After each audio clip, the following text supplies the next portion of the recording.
ओम शांति।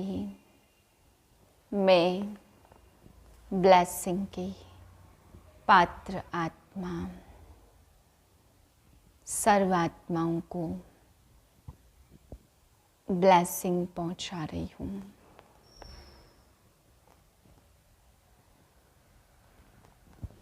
बीस 3/2024 के महावाक्य हैं। मीठे बच्चे, तुम्हें गुप्त खुशी होनी चाहिए कि परमात्मा बाप की यूनिवर्सिटी के स्टूडेंट हैं। भविष्य नई दुनिया का वर्षा पाने के लिए पढ़ रहे हैं। प्रश्न है, किस स्मृति में सदा रहो तो दैवी गुण धारण होते रहेंगे? उत्तर है, हम आत्मा शिव बाबा की संतान हैं। बाबा हमें कांटों से फूल बनाने आए हैं। यही स्मृति सदा रहे तो दैवी गुण धारण होते रहेंगे। पढ़ाई और योग पर पूरा ध्यान रहे। विकारों से नफरत हो तो दैवी गुण आते जाएंगे। जिस समय कोई विकार वार करे तो समझना चाहिए, मैं कांटा हूँ, मुझे तो फूल बनना है। ओम शांति। बच्चों की बुद्धि में है कि हम यूनिवर्सिटी में बैठे हैं।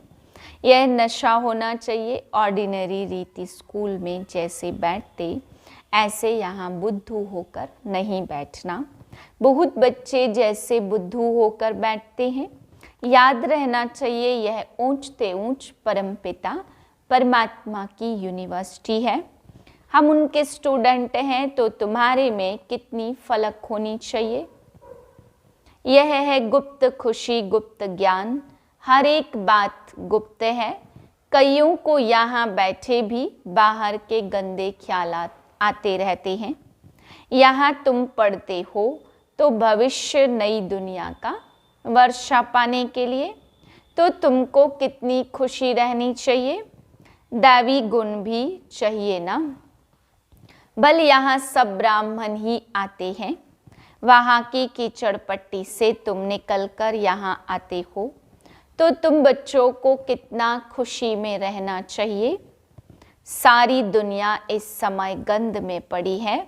कहाँ कलयुगी गंध और कहाँ सतयुगी फुलवाड़ी। कलयुग में एक दो को कांटे लगाते रहते, तुमको तो अब फूल बनना है, तो कितनी खुशी रहनी चाहिए।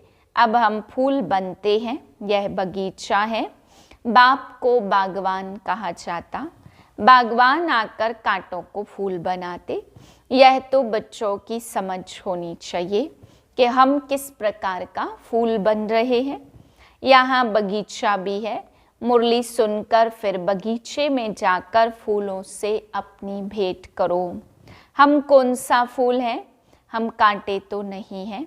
जिस समय क्रोध आता है तो समझना चाहिए कि मैं कांटा हूँ, मेरे में भूत है। इतनी नफरत आनी चाहिए। क्रोध तो सबके बीच में आ जाता है। काम तो सबके बीच में हो न सके, वह तो छिपा कर करते। क्रोध तो बाहर में निकल पड़ता। क्रोध करते तो उसका असर भी थोड़ा दिन चलता है। क्रोध का भी नशा है, लोभ का भी नशा है। अपने से आपे ही नफरत आनी चाहिए। तुम समझते हो हमको बाबा फूल बनाते। काम और क्रोध बहुत गंदा है। मनुष्य की सारी शोभा ही गवा देते।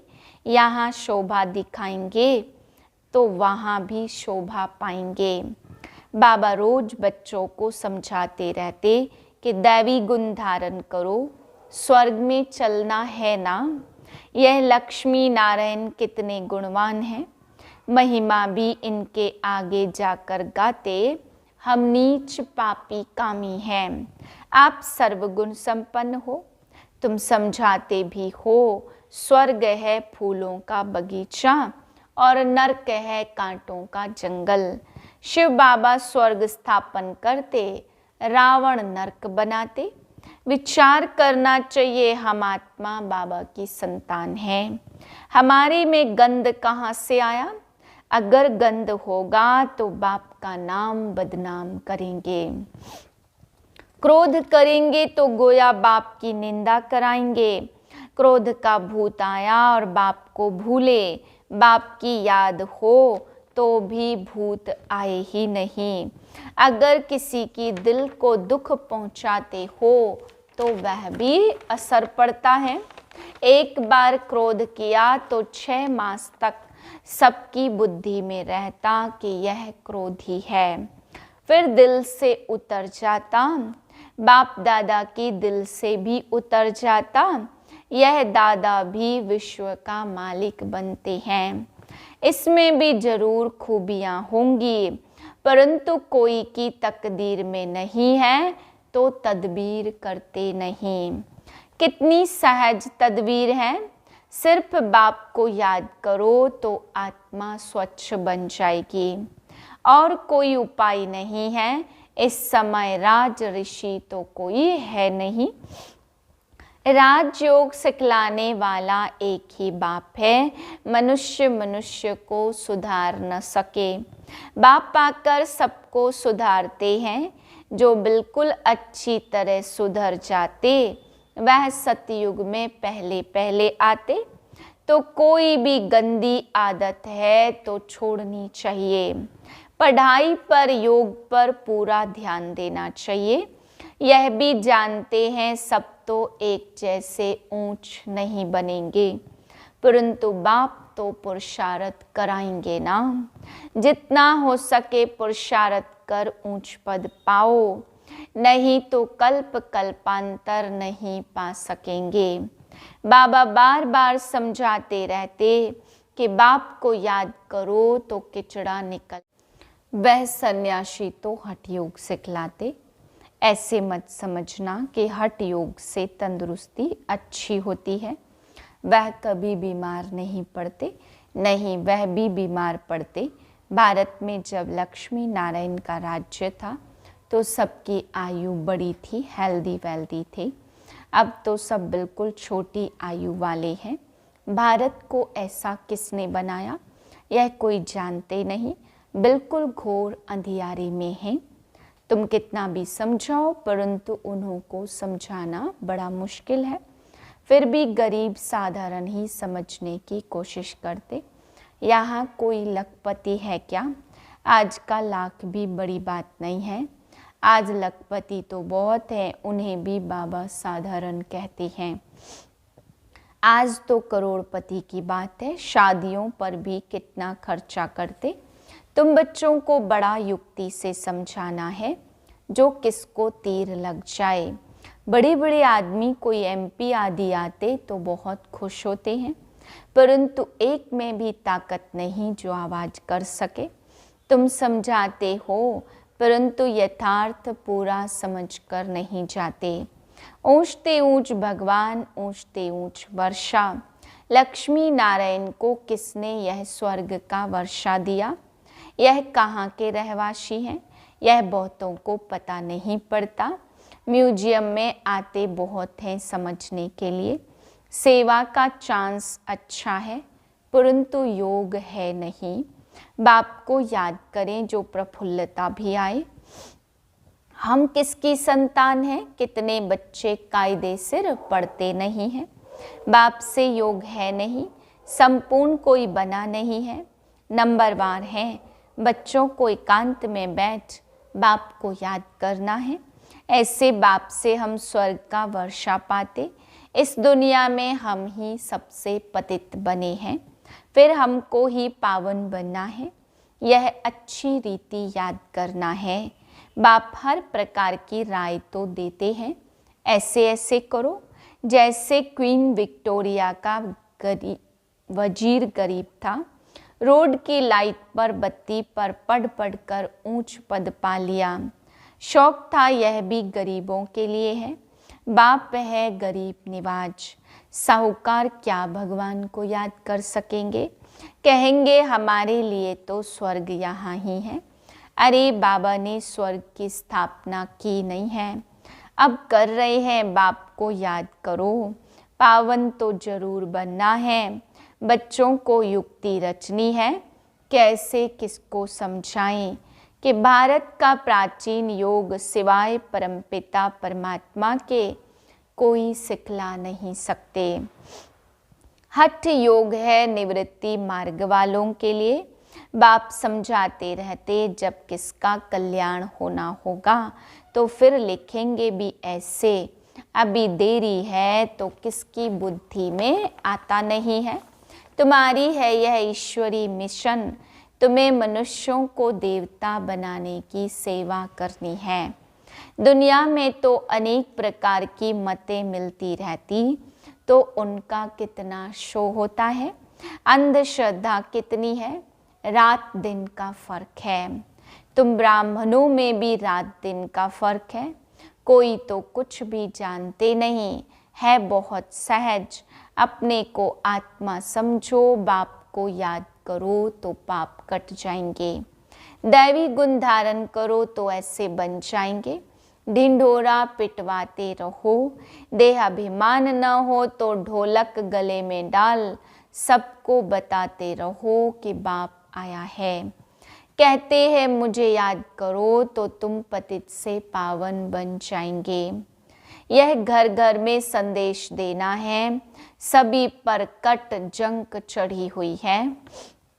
तमो प्रधान दुनिया है, सबको बाप का पैगाम जरूर पहुंचाना है। पिछाड़ी में तुम्हारी वाह वाह निकलेगी, कहेंगे कमाल है इन्हों की, इतना जगाया परंतु हम जगे नहीं। जो जगे उन्होंने पाया, जो सोए उन्होंने खोया। बाप बादशाही देने आते फिर भी खो लेते, सर्विस की युक्तियाँ रचनी चाहिए। बाप आया है कहते मामे कम याद करो तो विकर्म विनाश होंगे। पवित्र बन पवित्र दुनिया का मालिक बन जाएंगे। याद नहीं करेंगे तो पाप कटेंगे नहीं। कोई भी कट न रहे तब ऊंच पद पा सकते हो, नहीं तो पद भी कम सजाएं भी खाएंगे। सर्विस की अच्छी मार्जिन है, चित्र साथ में ले जाने से सर्विस कर सकेंगे। चित्र ऐसे अच्छी रीति बनाने चाहिए जो खराब ना हो। यह चित्र बहुत अच्छी चीज़ है, बाकी मॉडल्स तो खिलौने हैं। बड़े बड़े आदमियों के बड़े बड़े चित्र होते, हजारों वर्ष भी चलते। तुम्हारे यह 6 चित्र काफ़ी हैं। बोलो यह सृष्टि का चक्र कैसे फिरता, हम आपको समझाएंगे। इस चक्र को याद करने से तुम चक्रवर्ती राजा बनेंगे। बैज भी बहुत अच्छा है, परंतु इनकी वैल्यू बच्चों के पास नहीं है। इस पर भी तुम समझाते रहो तो भी तुम्हारी कमाई बहुत होगी। यह बैज तो ऐसा है जो छाती से लटका रहे। यह बाबा इस ब्रह्मा द्वारा यह वर्षा देते, ट्रेन में भी चक्र लगाते, यह समझाते रहो। छोटे बच्चे भी कर सकते, तुमको कोई मना नहीं कर सकते। यह बैज ऐसी चीज़ है, हीरे जवाहर फल फूल महल सब कुछ इसमें मर्ज है, परंतु बच्चों की बुद्धि में नहीं आता। बाबा ने बहुत बारी समझाया कि चित्र साथ में जरूर हो।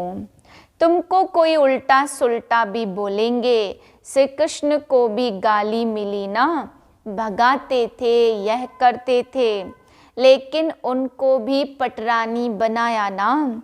विश्व का मालिक बनकर फिर ऐसे काम थोड़े करेंगे। इस ज्ञान में नशा बहुत होना चाहिए। हम चाहते जल्दी विनाश हो जाएं, फिर कहते अभी तो बाबा साथ है। बाबा को छोड़ देंगे तो फिर बाबा 5000 वर्ष के बाद मिलेगा। ऐसे बाबा को हम कैसे छोड़े? बाबा से तो हम पढ़ते रहे। यह है ब्राह्मणों का ऊंचे ते ऊंचा जन्म। ऐसा बाप जो हमको राजाई दे रहा है, फिर तो हम उनसे मिलेंगे नहीं।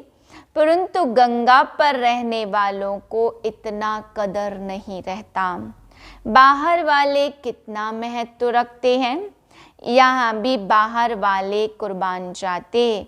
अगर योग का बल नहीं है तो किसी पर भी समझाने का असर नहीं होता। कुछ भी समझते नहीं, आते बहुत है, लिखते हैं ऐसे ऐसे समझाया, कहते हैं बहुत अच्छा, बाबा समझते हैं, सुना ऐसे जैसे सुना ही नहीं, जरा भी समझा नहीं, बाप को ही नहीं जाना। अगर कुछ समझे तो ऐसे बाप से कनेक्शन तो रखे। चिट्ठी लिखे, झट तुमसे पूछे कि तुम ऐसे बाप को चिट्ठी कैसे लिखते हो, बताओ। शिव बाबा केयर ऑफ ब्रह्मा एकदम लिखने लग पड़े, यह तो रथ है ना, परंतु ज्यादा कीमत तो उनकी है जो इसमें प्रवेश करते हैं। सर्विस करते करते बहुत बच्चों के गले थक जाते हैं, परंतु योग नहीं है तो तीर नहीं लगता, इसको भी ड्रामा कहेंगे। बाबा को जान लिया तो फिर बाबा से मिलने बिगर रह नहीं सकते। ट्रेन में भी योग युक्त हो आए, हम जाते हैं बाबा के पास। जैसे विलायत से आते हैं तो स्त्री बाल बच्चे सब याद आते, यह तो हम किसके पास जाते हैं तो रास्ते में कितनी खुशी होनी चाहिए। सर्विस करते करते आना चाहिए। बाबा है सागर, देखते हैं बच्चे फॉलो कर रहे हैं, ज्ञान की लहरें उठती है तो देखकर खुश होते हैं। यह तो बहुत अच्छा सपूत बच्चा है। सवेरे याद की यात्रा में बहुत फायदा है। ऐसे भी नहीं सिर्फ सुबह को याद करना है, उठते बैठते खाते पीते याद किया, सर्विस की तो तुम यात्रा पर हो। अच्छा, मीठे मीठे सिक्के लदे बच्चों प्रति माता पिता बाप दादा का याद प्यार, गुड मॉर्निंग। रूहानी बाप की रूहानी बच्चों को नमस्ते। हम रूहानी बच्चों की रूहानी बाप को नमस्ते। धारणा के लिए पहली पॉइंट, किसी के दिल को दुखी नहीं करना। अंदर कोई भी भूत है तो जांच करके उसे निकालना। फूल बन सबको सुख देना है। दूसरी पॉइंट है, हम ज्ञान सागर के बच्चे हैं तो अंदर ज्ञान की लहरें सदा उठती रहे। सर्विस की युक्तियाँ रचनी है, ट्रेन में भी सर्विस करनी है, साथ साथ पावन बनने के लिए याद की यात्रा पर भी रहना है। वरदान याद और सेवा के बैलेंस द्वारा बाप की मदद का अनुभव करने वाले ब्लेसिंग की पात्र आत्मा भव। जहाँ याद और सेवा का बैलेंस अर्थात समानता है, वहाँ बाप की विशेष मदद अनुभव होती है। यह मदद ही आशीर्वाद है, क्योंकि बाप दादा अन्य आत्माओं के मुआफिक आशीर्वाद नहीं देते। बाप तो है अशरीरी, तो बाप दादा के आशीर्वाद है सहज स्वतः मदद मिलना, जिससे असंभव बात है वह संभव हो जाए। यही मदद अर्थात आशीर्वाद है। ऐसी आशीर्वाद की पात्र आत्माएं हो जो एक कदम में पद्मों की कमाई जमा हो जाती है। स्लोगन है, सकाश देने के लिए अविनाशी सुख शांति व सच्चे प्यार का स्टॉक जमा करो। ओम शांति।